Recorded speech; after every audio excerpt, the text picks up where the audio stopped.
Il nodo dotto è un nodo sicuro per poter agganciare una corda ad un moschettone ed avere la certezza che il nodo tenga e possa essere facilmente sciolto dopo per recuperare la corda. Prendete una corda e create un'ansa lunga circa 40-50 cm.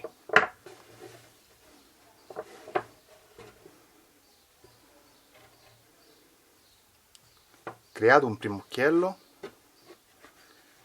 passate dietro alla corda e con l'occhiello d'uscita entrate nel primo occhiello che avete creato. Il disegno che dovrete avere adesso è un disegno tipo infinito.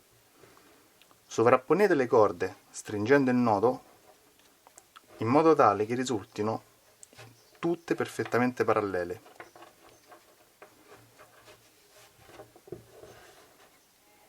Abbiate cura di lasciare un codino superiore ad un palmo di una mano, circa 10-15 cm. Il nodo così costruito potrà essere agganciato al vostro moschettone e vi garantirà una perfetta tenuta della corda.